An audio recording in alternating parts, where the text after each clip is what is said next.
네, 모두가 어려운 시기, 여러 가지 안타까운 일들이 벌어지고 있습니다. 서울의 한 초등학교에서 신규 교사가 스스로 삶을 내려놓는 안타까운 사건이 발생했습니다. 비통한 심정으로 진심 어린 애도의 말씀을 드립니다. 누구보다 깊은 고통을 겪고 계실 유가족분들께도 깊은 위로 말씀을 드립니다. 교육당국은 신속하고 철저한 진상조사에 나서주기 바랍니다. 교권이 보장되지 않는 교실에 양질의 교육 또한 존재하기 어렵습니다. 거듭 고인의 명복을 빌면서 교권 보호방안 마련에 최선을 다하겠다는 말씀을 드립니다. 전국을 강타한 수마가 남긴 상처가 참으로 큽니다. 정부가 피해가 컸던 13곳을 특별재난지역으로 선포했는데 이것으로 끝났다고 할 일은 아닙니다. 관계부처는 실제 피해 현장에 예산과 인력이 신속하게 투입될 수 있도록 만전을 기해 주시기 바랍니다. 주말에 다시 큰 비가 예보되고 있습니다. 정부와 지자체는 끝까지 긴장의 끈을 놓지 말고 피해 예방 그리고 최소화에 최선을 다해 주어야 합니다. 지나치다 싶을 정도의 철저하고 선제적인 대비를 당부드립니다. 지금 SNS상에 무정부 상태라는 해시태그가 유행하고 있습니다. 그 정도로 수해 대응 과정에서 정부 여당이 보여준 무능과 무책임에 대해서 국민들의 고통과 절망, 분노가 매우 높습니다. 그런데도 이 정부는 뼈저린 반성을 하기보다는 책임 회피, 책임 떠넘기기에 급급하고 있습니다. 심지어 오송 참사를 두고 김영환 지사가 일찍 갔어야 바뀔 건 없었다. 한두 명 사상자 있는 줄 알았다. 이런 말을 했습니다. 서울로 가도 상황을 바꿀 수 없다라고 하던 대통령실의 반응과 똑같습니다. 공직자로서 최소한의 자격도, 양심도, 책임감도 없는 모습이다라는 국민들의 질타를 뼈아프게 받아들이기 바랍니다.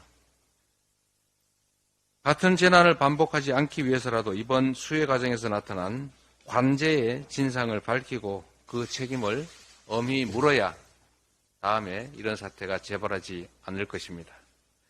민심의 둑이 무너지기 일보 직전이라는 사실을 대통령과 정부 여당은 겸허하게, 엄중하게 받아들이기 바랍니다.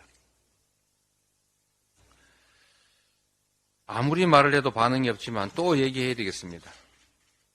국가가 존재하는 이유는 국민들의 더 나은 삶을 만들기 위해서입니다.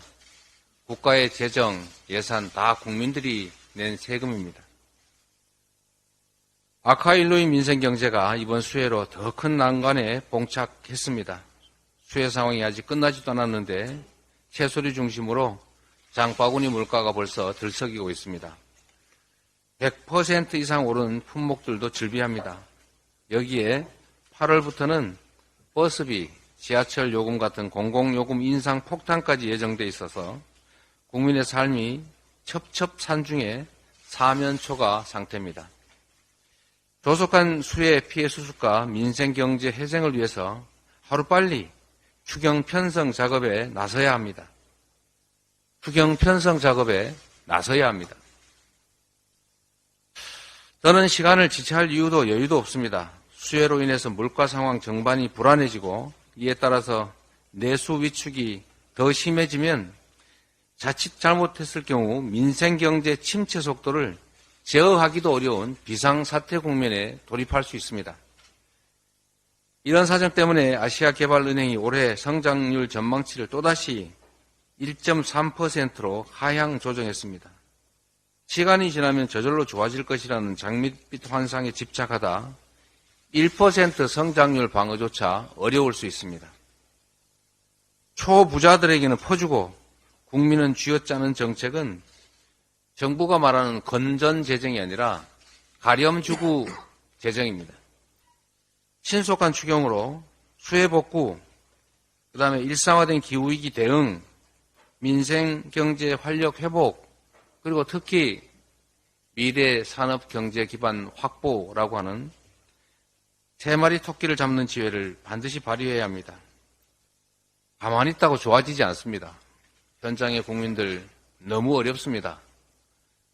기후위기 수해 과거보다 훨씬 심합니다. 앞으로 우리 미래도 더욱 어려워질 것이기 때문에 이럴 때 정부가 나서야 합니다.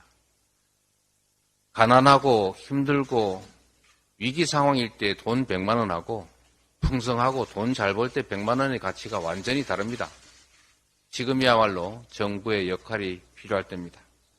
이상입니다.